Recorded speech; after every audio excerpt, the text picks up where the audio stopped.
Hello, and welcome to Family Folktales from the Nashville Public Library. I'm Susan Poulter, a librarian at the Main Library.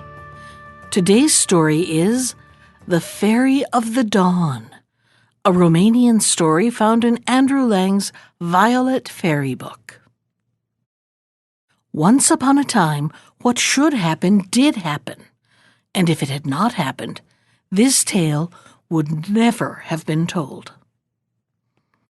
There was once an emperor, very great and mighty, and he ruled over an empire so large that no one knew where it began and where it ended. But if nobody could tell the exact extent of his sovereignty, everybody was aware that the emperor's right eye laughed, while his left eye wept. One or two men of valor had the courage to go and ask him the reason of this strange fact, but he only laughed and said nothing, and the reason of the deadly enmity between his two eyes was a secret known only to the monarch himself. And all the while, the emperor's sons were growing up, and such sons! All three, like the morning stars in the sky.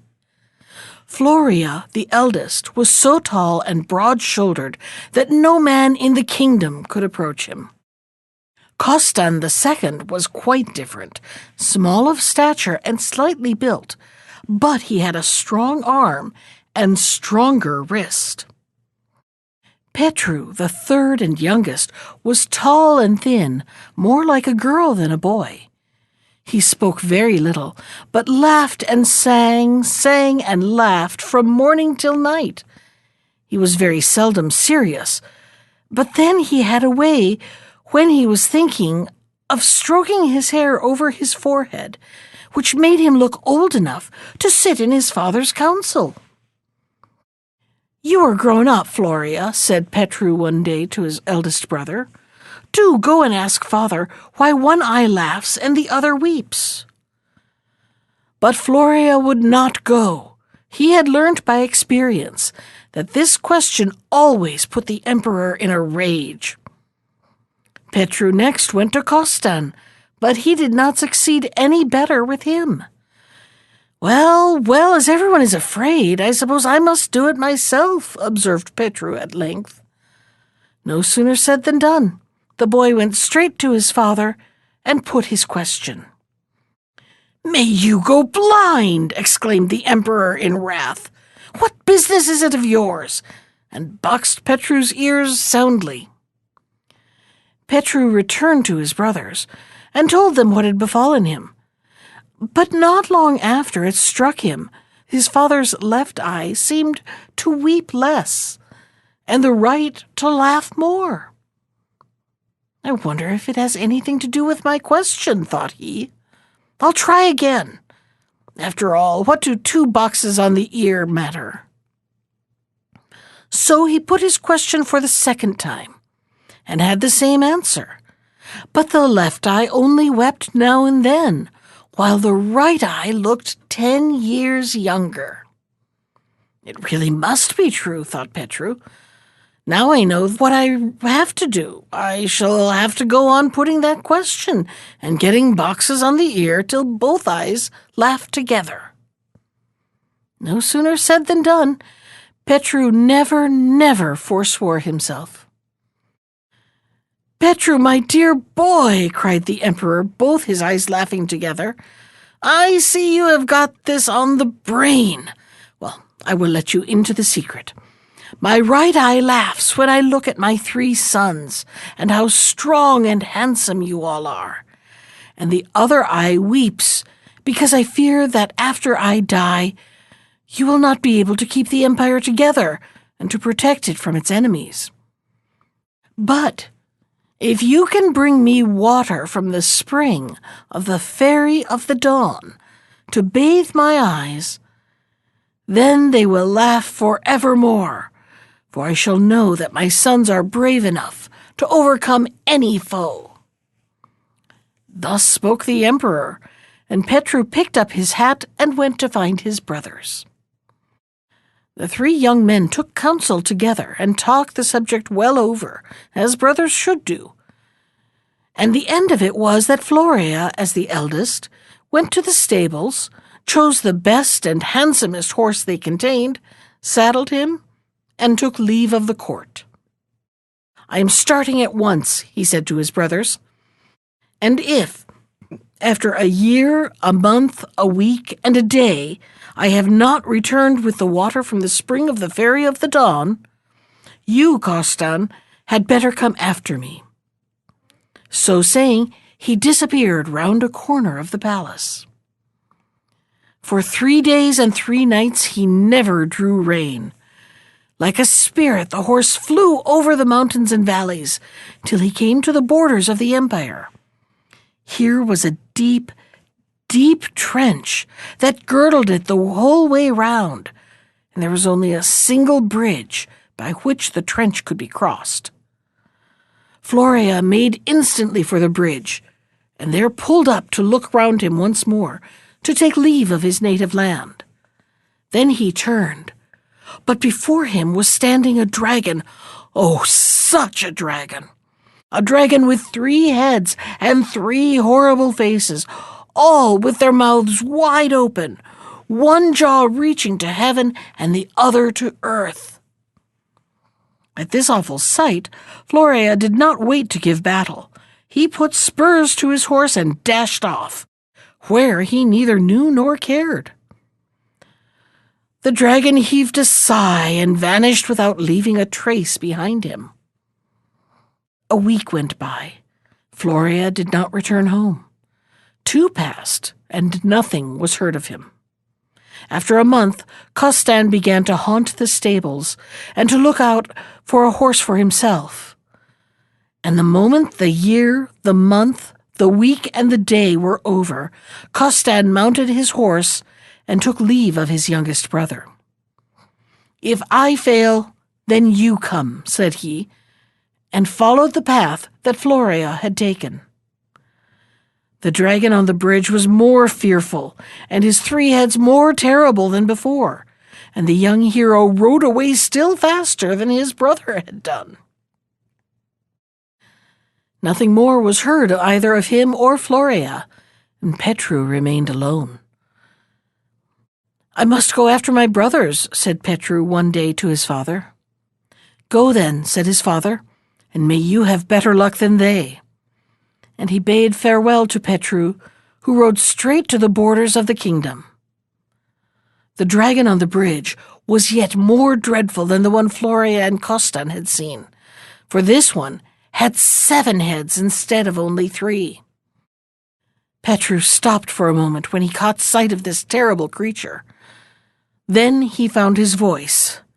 "Get out of the way!" cried he. "Get out of the way!" he repeated again, as the dragon did not move. "Get out of the way!" And with this last summons he drew his sword and rushed upon him. In an instant the heavens seemed to darken round him, and he was surrounded by fire. Fire to right of him, fire to left of him, fire to front of him, fire to rear of him. Nothing but fire, whichever way he looked, for the dragon's 7 heads were vomiting flame. The horse neighed and reared at the horrible sight, and Petru could not use the sword he had in readiness. "Be quiet! This won't do," he said, dismounting hastily, but holding the bridle firmly in his left hand and grasping his sword in his right. But even so he got on no better, for he could see nothing but fire and smoke. "There is no help for it. I must go back and get a better horse," said he, and mounted again and rode homewards. At the gate of the palace his nurse, old Birsha, was waiting for him eagerly. "Ah, Petru, my son, I knew you would have to come back," she cried. "You did not set about the matter properly." "How ought I to have set about it?" asked Petru, half angrily, half sadly. "Look here, my boy," replied old Birsha. "You can never reach the spring of the Fairy of the Dawn unless you ride the horse which your father, the Emperor, rode in his youth. Go and ask where it is to be found, and then mount it and be off with you." Petru thanked her heartily for her advice, and went at once to make inquiries about the horse.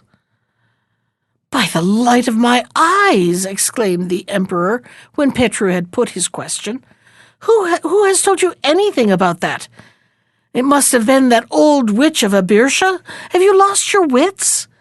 50 years have passed since I was young, and who knows where the bones of my horse may be rotting, or whether a scrap of his reins still lie in his stall.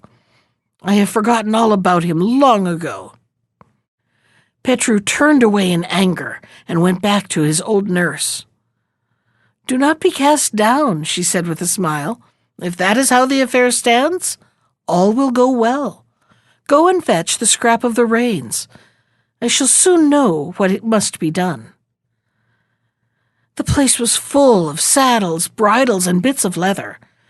Petru picked out the oldest and blackest and most decayed pair of reins and brought them to the old woman, who murmured something over them and sprinkled them with incense and held them out to the young man. "Take the reins," said she, "and strike them violently against the pillars of the house."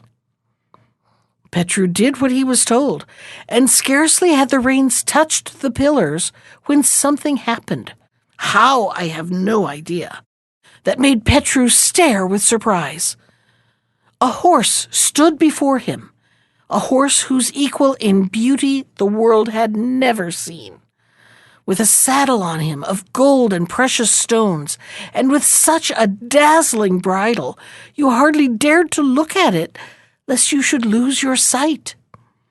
A splendid horse, a splendid saddle, and a splendid bridle, all ready for the splendid young prince. "Jump on the back of the brown horse," said the old woman, and she turned round and went into the house. The moment Petru was seated on the horse, he felt his arm 3 times as strong as before, and even his heart felt braver. "Sit firmly in the saddle, my lord, for we have a long way to go and no time to waste," said the brown horse, and Petru soon saw that they were riding as no man and horse had ever ridden before. On the bridge stood a dragon, but not the same one as he had tried to fight with, for this dragon had 12 heads, each more hideous and shooting forth more terrible flames than the other. But horrible though he was, he had met his match. Petru showed no fear, but rolled up his sleeves that his arms might be free. "Get out of the way," he said when he had done, but the dragon's heads only breathed forth more flames and smoke. Petru wasted no more words, but drew his sword and prepared to throw himself on the bridge. "Stop a moment. Be careful, my lord," put in the horse, "and be sure you do what I tell you. Dig your spurs in my body up to the rowel, draw your sword, and keep yourself ready, for we shall have to leap over both bridge and dragon. When you see that we are right above the dragon, cut off his biggest head, wipe the blood off the sword, and put it back clean in the sheath before we touch earth again." So Petru dug in his spurs, drew his sword, cut off the head, wiped the blood, and put the sword back in the sheath before the horse's hoofs touched the ground again. And in this fashion they passed the bridge. "But we have got to go further still," said Petru, after he had taken a farewell glance at his native land. "Yes, forwards," answered the horse. "But you must tell me, my lord, at what speed you wish to go. Like the wind, like thought, like desire, or like a curse?" Petru looked about him, up at the heavens and down again to the earth. A desert lay spread out before him, whose aspect made his hair stand on end. "We will ride at different speeds," said he, "not so fast as to grow tired, nor so slow as to waste time." And so they rode, one day like the wind, the next like thought, the third and fourth like desire and like a curse, till they reached the borders of the desert. "Now, walk so that I may look about and see what I have never seen before," said Petru, rubbing his eyes like one who wakes from sleep, or like him who beholds something so strange that it seems as if... Before Petru lay a wood made of copper, with copper trees and copper leaves, with bushes and flowers of copper also. Petru stood and stared, as a man does when he sees something that he has never seen, and of which he has never heard. Then he rode right into the wood. On each side of the way, the rows of flowers began to praise Petru, and to try and persuade him to pick some of them and make himself a wreath. "Take me, for I am lovely, and can give strength to whoever plucks me," said one. "No, take me, for whoever wears me in his hat will be loved by the most beautiful woman in the world," pleaded the second. And then one after another bestirred itself, each more charming than the last, all promising in soft, sweet voices wonderful things to Petru, if only he would pick them. Petru was not deaf to their persuasion, and was just stooping to pick one when the horse sprang to one side. "Why don't you stay still?" asked Petru roughly. "Do not pick the flowers. It will bring you bad luck," answered the horse. "Why should it do that? These flowers are under a curse. Whoever plucks them must fight the Welwa of the woods." "What kind of a goblin is the Welwa?" "Oh, do leave me in peace. But listen, look at the flowers as much as you like, but pick none," said the horse, and walked on slowly. Petru knew by experience that he would do well to attend to the horse's advice, so he made a great effort and tore his mind away from the flowers. But in vain. If a man is fated to be unlucky, unlucky he will be whatever he may do. The flowers went on beseeching him, and his heart grew ever weaker and weaker. "What must come will come," said Petru at length. "At any rate, I shall see the Welwa of the woods, what she is like, and which way I had best fight her. If she is ordained to be the cause of my death, well, then it will be so. But if not, I shall conquer her, though she were 1,200 Welwas." And once more he stooped down to gather the flowers. "You have done very wrong," said the horse sadly. "But it can't be helped now. Get yourself ready for battle, for here is the Welwa." Hardly had he done speaking, scarcely had Petru twisted his wreath, when a soft breeze arose on all sides at once. Out of the breeze came a storm wind, and the storm wind swelled and swelled till everything around was blotted out in darkness, and darkness covered them as with a thick cloak, while the earth swayed and shook under their feet. "Are you afraid?" asked the horse, shaking his mane. "Not yet," replied Petru stoutly, though cold shivers were running down his back. "What must come will come, whatever it is." "Don't be afraid," said the horse. "I will help you. Take the bridle from my neck and try to catch the Welwa with it." The words were hardly spoken, and Petru had no time even to unbuckle the bridle, when the Welwa herself stood before him, and Petru could not bear to look at her, so horrible was she. She had not exactly a head, yet neither was she without one. She did not fly through the air, but neither did she walk upon the earth. She had a mane like a horse, horns like a deer, a face like a bear, eyes like a polecat, while her body had something of each. And that was the Welwa. Petru planted himself firmly in his stirrups, and began to lay about him with his sword, but could feel nothing. A day and a night went by, and the fight was still undecided. But at last the Welwa began to pant for breath. "Let us wait a little and rest," gasped she. Petru stopped and lowered his sword. "You must not stop an instant," said the horse, and Petru gathered up all his strength and laid about him harder than ever.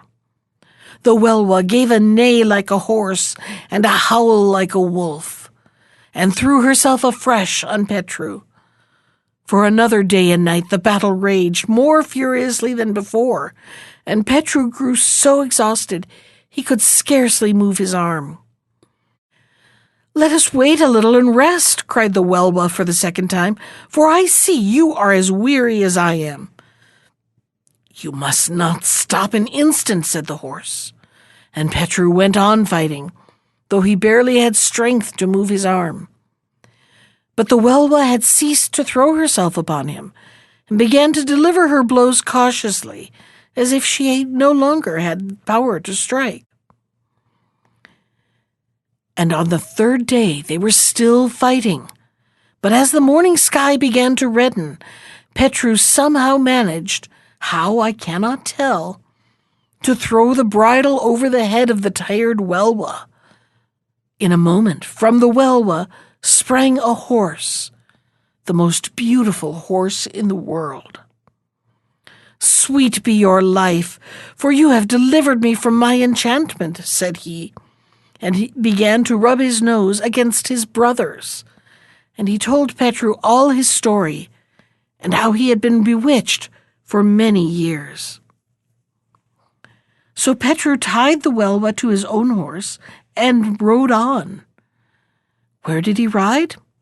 That I cannot tell you, but he rode on fast till he got out of the copper wood. "Stay still, and let me look about and see what I have never seen before," said Petru again to his horse. For in front of him stretched a forest that was far more wonderful, as it was made of glistening trees and shining flowers. It was the silver wood.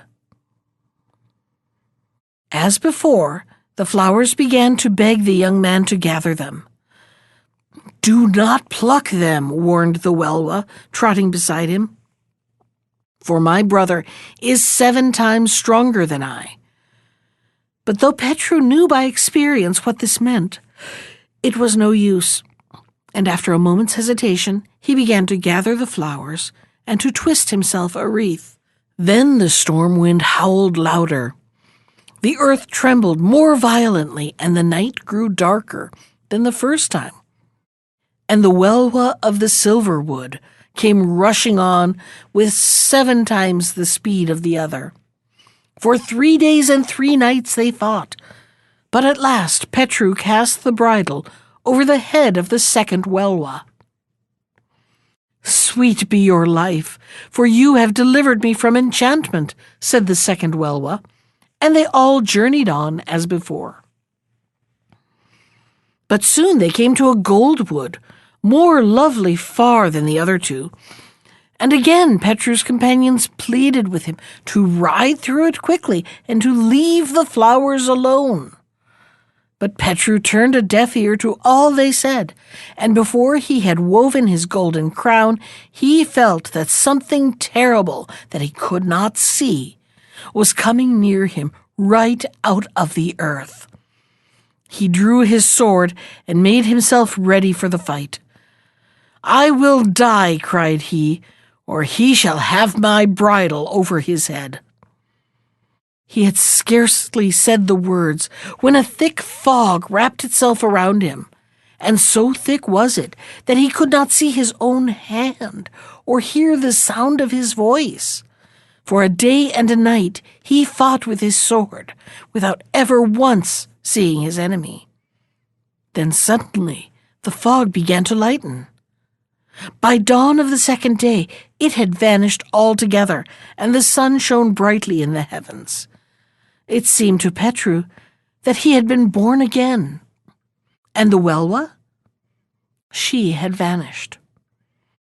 "You had better take breath now that you can, for the fight will have to begin all over again," said the horse. "What was it?" asked Petru. "It was the Welwa," replied the horse, "changed into a fog. Listen, she's coming." And Petru had hardly drawn a long breath when he felt something approaching from the side, though what he could not tell. A river, yet not a river, for it seemed not to flow over the earth, but to go where it liked, and to leave no trace of its passage. "Woe be to me!" cried Petru, frightened at last. "Beware, and never stand still," called the brown horse, and more he could not say, for the water was choking him. The battle began anew. For a day and night Petru fought on, without knowing at whom or what he struck. At dawn on the second, he felt that both his feet were lame. "Now I am done for," thought he, and his blows fell thicker and harder in his desperation. And the sun came out, and the water disappeared without his knowing how or when. "Take breath," said the horse, "for you have no time to lose. The Welwa will return in a moment."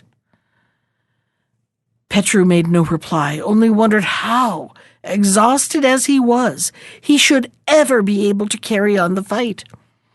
But he settled himself in his saddle, grasped his sword, and waited. And then something came to him. What, I cannot tell you. Perhaps in his dreams a man may see a creature which has what it has not got, and has not got what it has. At least, that was what the Welwa seemed like to Petru. She flew with her feet and walked with her wings. Her head was in her back, and her tail was on top of her body. Her eyes were in her neck, and her neck in her forehead, and how to describe her further I do not know. Petru felt for a moment as if he was wrapped in a garment of fear. Then he shook himself and took heart, and fought as he had never yet fought before. As the day wore on, his strength began to fail, and when darkness fell he could hardly keep his eyes open. By midnight he knew he was no longer on his horse, but standing on the ground, though he could not have told how he got there. When the gray light of morning came, he was past standing on his feet, but fought now upon his knees. "Make one more struggle. It is nearly over now," said the horse, seeing that Petru's strength was waning fast. Petru wiped the sweat from his brow with his gauntlet, and with a desperate effort rose to his feet. "Strike the Welwa on the mouth with the bridle," said the horse. And Petru did it. The Welwa uttered a neigh so loud that Petru thought he would be deaf for life, and then, though she too was nearly spent, flung herself upon her enemy. But Petru was on the watch, and threw the bridle over her head as she rushed on, so that when the day broke, there were 3 horses trotting beside him. "May your wife be the most beautiful of women," said the Welwa, "for you have delivered me from my enchantment." So the 4 horses galloped fast, and by nightfall they were at the borders of the golden forest. Then Petru began to think of the crowns that he wore, and what they had cost him. "After all, what do I want with so many?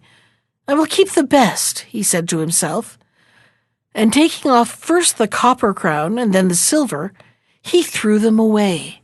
"Stay!" cried the horse. "Do not throw them away. Perhaps we shall find use of them. Get down and pick them up." So Petru got down and picked them up, and they all went on.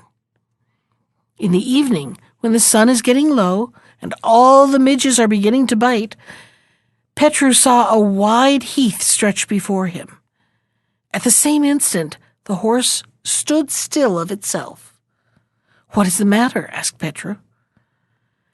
"I am afraid that something evil will happen to us," answered the horse. "But why should it?" We are going to enter the kingdom of the goddess Mitwok, and the further we ride into it, the colder we shall get. But all along the road there are huge fires, and I dread lest you should stop and warm yourself at them." "Why should I not warm myself? Something fearful will happen to you if you do," replied the horse sadly. "Well, forward," cried Petru lightly, "and if I have to bear cold, I must bear it." With every step they went into the kingdom of Mitwok, the air grew colder and more icy, till even the marrow in their bones was frozen. But Petru was no coward. The fight he had gone through had strengthened his powers of endurance, and he stood the test bravely. Along the road on each side were great fires, with men standing by them who spoke pleasantly to Petru as he went by and invited him to join them. The breath froze in his mouth, but he took no notice, only bade his horse ride on the faster. How long Petru may have waged the battle silently with the cold one cannot tell, for everybody knows that the kingdom of Mitwok is not to be crossed in a day. But he struggled on, though the frozen rocks burst around, and though his teeth chattered, and even his eyelids were frozen. At length they reached the dwelling of Mitwok herself, and, jumping from his horse, Petru threw the reins over his horse's neck and entered the hut. "Good day, little mother," said he. "Very well, thank you, my frozen friend." Petru laughed and waited for her to speak. "You have borne yourself bravely," went on the goddess, tapping him on the shoulder. "Now you shall have your reward." And she opened an iron chest, out of which she took a little box. "Look," said she. "This little box has been lying here for ages, waiting for the man who could win his way through the Ice Kingdom. Take it and treasure it, for some day it may help you. If you open it, it will tell you anything you want and give you news of your fatherland." Petru thanked her gratefully for her gift, mounted his horse, and rode away. When he was some distance from the hut, he opened the casket. "What are your commands?" asked a voice inside. "Give me news of my father," he replied, rather nervously. "He is sitting in council with his nobles," answered the casket. "Is he well?" "Not particularly, for he is furiously angry." "What has angered him?" "Your brothers, Costan and Floria," replied the casket. "It seems to me they are trying to rule him and the kingdom as well, and the old man says they are not fit to do it." "Push on, good horse, for we have no time to lose," cried Petru. Then he shut up the box and put it in his pocket. They rushed on as fast as ghosts, as whirlwinds, as vampires when they hunt at midnight. And how long they rode no man can tell, for the way is far. "Stop! I have some advice to give you," said the horse at last. "What is it?" asked Petru. "You have known what it is to suffer cold. You will have to endure heat such as you have never dreamed of. Be as brave now as you were then. Let no one tempt you to try to cool yourself, or evil will befall you." "Forwards," answered Petru. "Do not worry yourself. If I have escaped without being frozen, there is no chance of my melting." "Why not? This is a heat that will melt the marrow in your bones, a heat that is only to be felt in the kingdom of the goddess of thunder." And it was hot. The very iron of the horse's shoes began to melt, but Petru gave no heed. The sweat ran down his face, but he dried it with his gauntlet. What heat could be, he never knew before, and on the way, not a stone's throw from the road, lay the most delicious valleys, full of shady trees and bubbling streams. When Petru looked at them, his heart burned within him, and his mouth grew parched. And standing among the flowers were lovely maidens who called to him in soft voices, till he had to shut his eyes against their spells. "Come, my hero, come and rest. The heat will kill you," said they. Petru shook his head and said nothing, for he had lost the power of speech. Long he rode in this awful state, how long none can tell. Suddenly the heat seemed to become less, and in the distance he saw a little hut on a hill. This was the dwelling of the goddess of thunder, and when he drew rein at her door, the goddess herself came out to meet him. She welcomed him and kindly invited him in, and bade him tell her all his adventures. So Petru told her all that had happened to him and why he was there, and then took farewell of her, as he had no time to lose. For, he said, who knows how far the Fairy of the Dawn may yet be? Stay one moment, for I have a word of advice to give you. You are about to enter the kingdom of Venus. Go and tell her, as a message from me, that I hope she will not tempt you to delay. On your way back, come to me again, and I will give you something that may be of use to you." So Petru mounted his horse and had ridden hardly 3 steps when he found himself in a new country. Here it was neither hot nor cold, but the air was warm and soft like spring, though the way ran through a heath covered with sand and thistles. "What can that be?" asked Petru when he saw, a long, long way off, at the very end of the heath, something resembling a house. "That is the house of the goddess Venus," replied the horse, "and if we ride hard we may reach it before dark." And he darted off like an arrow, so that as twilight fell, they found themselves nearing the house. Petru's heart leaped at the sight, for all the way along he had been followed by a crowd of shadowy figures who danced about him from right to left and from back to front, and Petru, though a brave man, felt now and then a thrill of fear. "They won't hurt you," said the horse.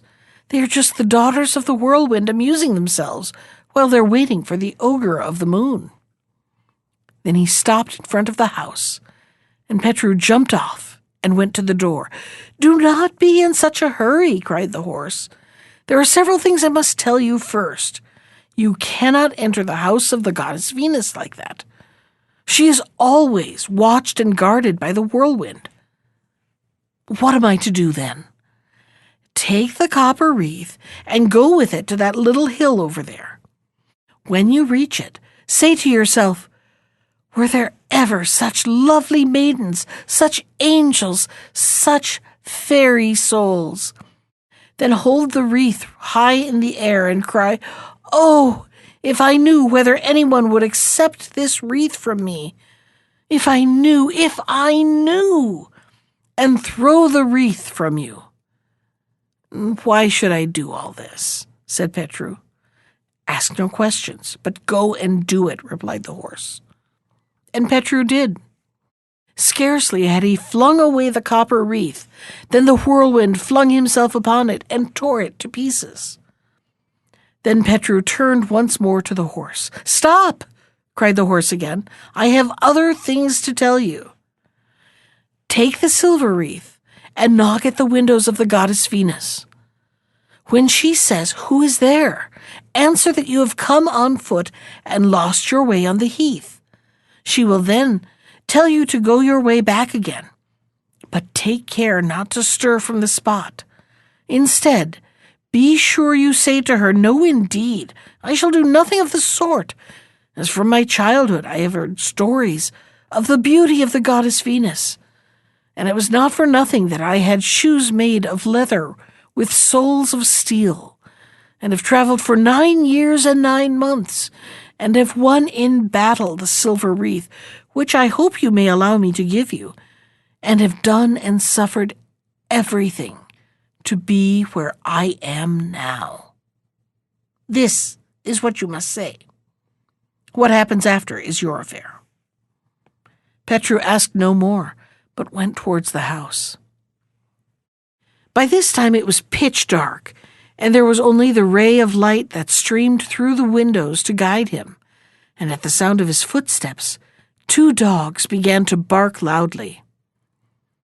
"Which of those dogs is barking? Is he tired of life?" asked the goddess Venus.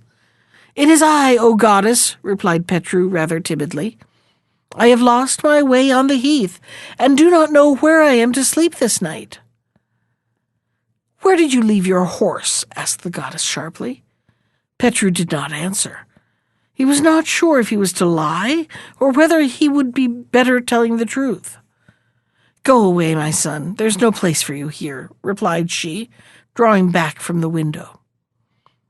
Then Petru replied hastily what the horse had told him to say, and no sooner had he done so than the goddess opened the window, and in gentle tones she asked him, "Let me see this wreath, my son," and Petru held it out to her.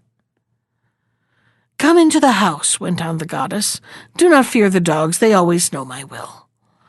And so they did, for as the young man passed, they wagged their tails to him. "Good evening," said Petru as he entered the house, and seating himself near the fire, listened comfortably to whatever the goddess might choose to talk about, which was, for the most part, the wickedness of men, with whom she was evidently very angry.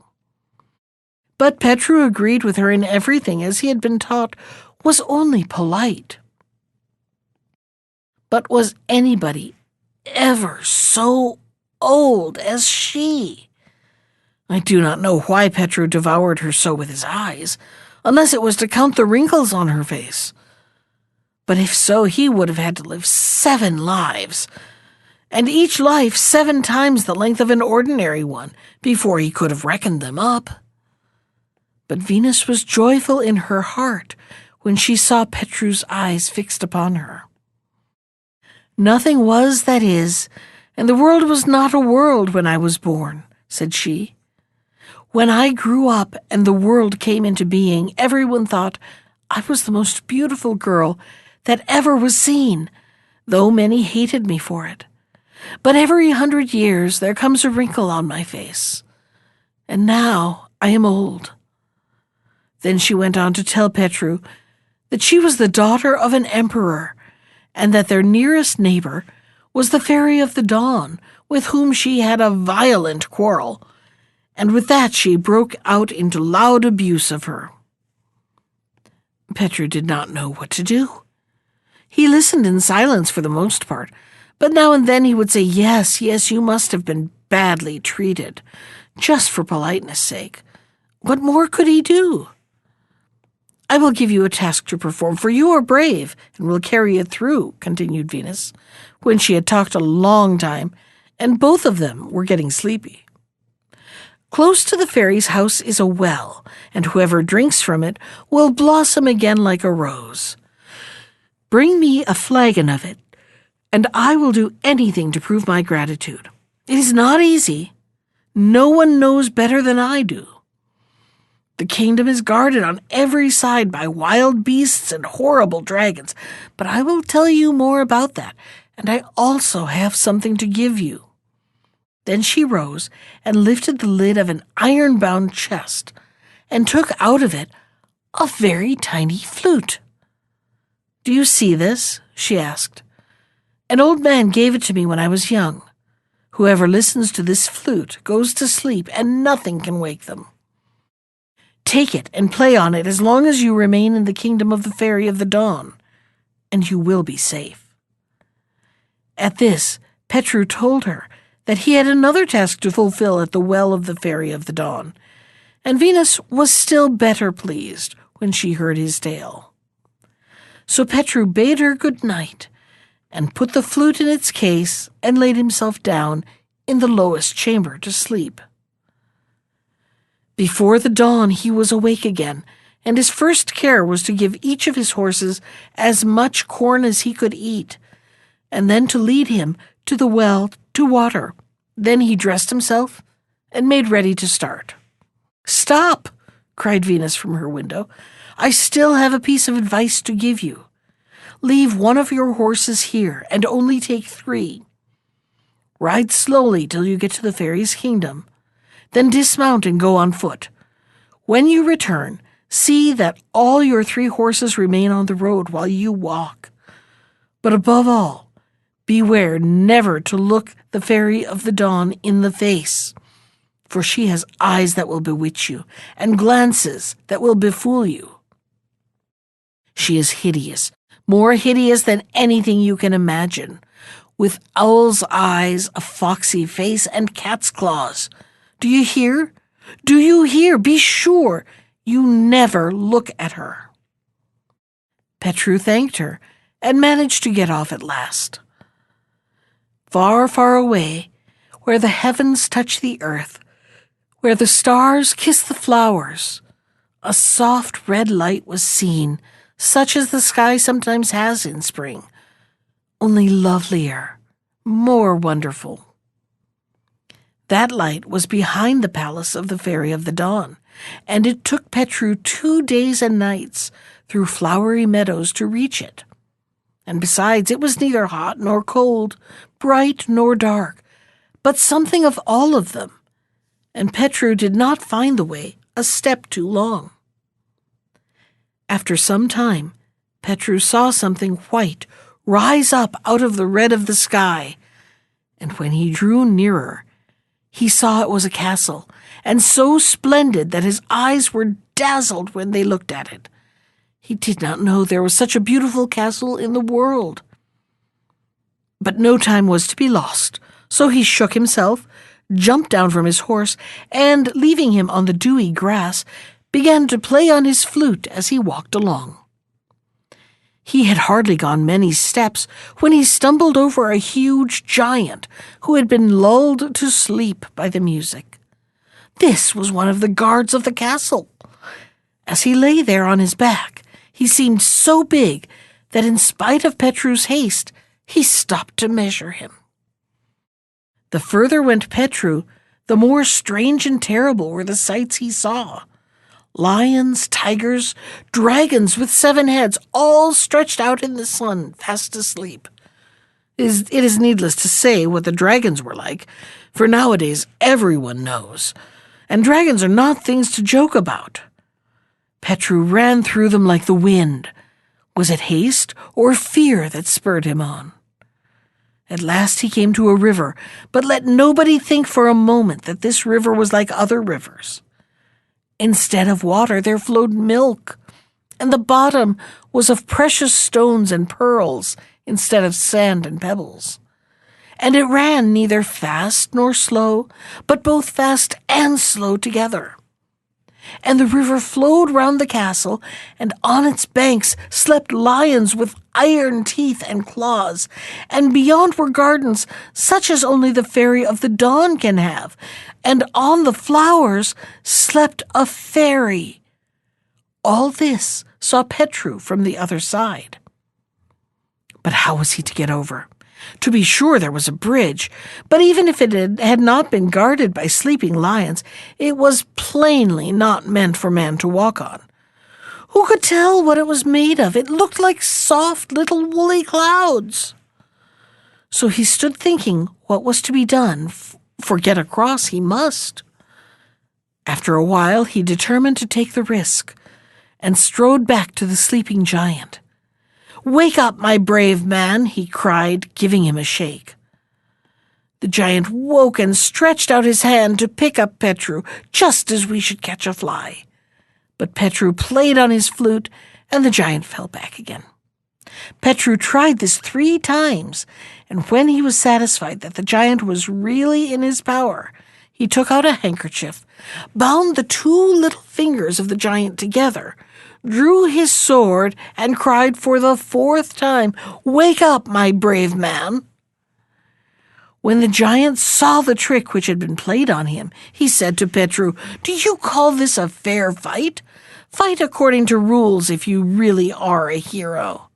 I will by and by, but first I want to ask you a question. Will you swear that you will carry me over the river if I fight honorably with you." And the giant swore. When his hands were freed, the giant flung himself upon Petru, hoping to crush him by his weight. But he had met his match. It was not yesterday, nor the day before, that Petru had fought his first battle, and he bore himself bravely. For 3 days and 3 nights the battle raged, and sometimes one had the upper hand, and sometimes the other, till at length they both lay struggling on the ground. But Petru was on top, with the point of his sword at the giant's throat. "Let me go! Let me go!" shrieked he. "I own that I am beaten." "Will you take me over the river?" asked Petru. "I will," gasped the giant. "What shall I do to you if you break your word?" "Kill me any way you like, but let me live now." "Very well," said Petru, and he bound the giant's left hand to his right foot, tied one handkerchief round his mouth to prevent him crying out, and another around his eyes, and led him to the river. Once they had reached the bank, he stretched one leg over to the other side, and catching up Petru in the palm of his hand, set him down on the further shore. "That's all right," said Petru. Then he played a few notes on his flute, and the giant went to sleep again. Even the fairies who had been bathing a little lower down heard the music and fell asleep among the flowers on the bank. Petru saw them as he passed and thought, "If they are so beautiful, why should the fairy of the dawn be so ugly?" But he dared not linger and pushed on. And now he was in the wonderful gardens, which seemed more wonderful still than they had done from afar. But Petru could see no faded flowers, nor any birds, as he hastened through them to the castle. No one was there to bar his way, for all were asleep. Even the leaves had ceased to move. He passed through the courtyard and entered the castle itself. What he beheld there need not be told, for all the world knows that the palace of the Fairy of the Dawn is no ordinary place. Gold and precious stones were as common as wood with us, and the stables where the horses of the sun were kept were more splendid than the palace of the greatest emperor in the world. Petru went up the stairs and walked quickly through 48 rooms, hung with silken stuffs and all empty. In the 49th, he found the Fairy of the Dawn herself. In the middle of this room, which was as large as a church, Petru saw the celebrated well that he had come so far to seek. It was a well just like other wells, and it seemed strange that the Fairy of the Dawn should have it in her own chamber. Yet anyone could tell it had been there for hundreds of years. And by the well slept the Fairy of the Dawn herself. And as Petru looked at her, the magic flute dropped by his side, and he held his breath. Near the well was a table, on which stood bread made with doe's milk and a flagon of wine. It was the bread of strength and the wine of youth, and Petru longed for them. He looked once at the bread and once at the wine, and then at the Fairy of the Dawn, still sleeping on her silken cushions. As he looked, a mist came over his senses. The fairy opened her eyes slowly and looked at Petru, who lost his head still further. But he just managed to remember his flute, and a few notes of it sent the fairy to sleep again, and he kissed her thrice. Then he stooped and laid his golden wreath upon her forehead, ate a piece of the bread and drank a cupful of the wine of youth. And this he did 3 times over. Then he filled a flask with water from the well and vanished swiftly. As he passed through the garden, it seemed quite different from what it was before.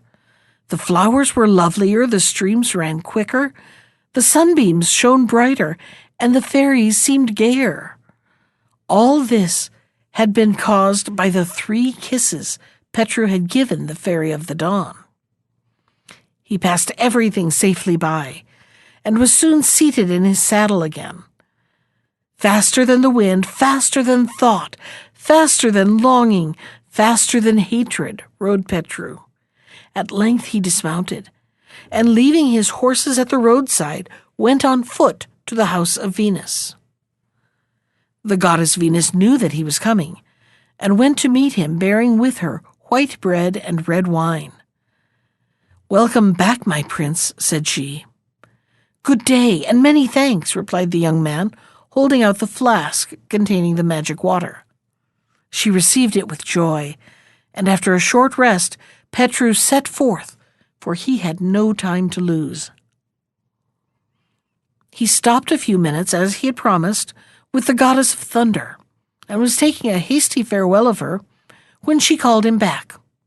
"Stay. I have a warning to give you," said she. "Beware of your life. Make friends with no man. Do not ride fast, or let the water go out of your hand. Believe no one, and flee flattering tongues. Go and take care, for the way is long, the world is bad, and you hold something very precious. But I will give you this cloth to help you. It is not much to look at, but it is enchanted, and whoever carries it will never be struck by lightning, pierced by a lance, or smitten with a sword, and the arrows will glance off his body." Petru thanked her and rode off, taking out his treasure box, and inquired how matters were going at home. Not well, it said. The emperor was blind altogether now, and Floria and Costan had besought him to give the government of the kingdom into their hands. But he would not, saying that he did not mean to resign the government until he had washed his eyes with water from the well of the Fairy of the Dawn. Then the brothers had gone to consult old Birsha, who told them that Petru was already on his way home, bearing the water.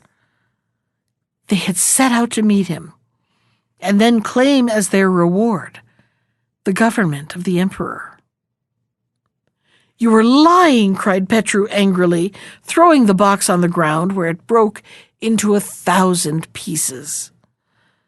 It was not long before he began to catch glimpses of his native land, and as he drew rein near a bridge, the better to look at it.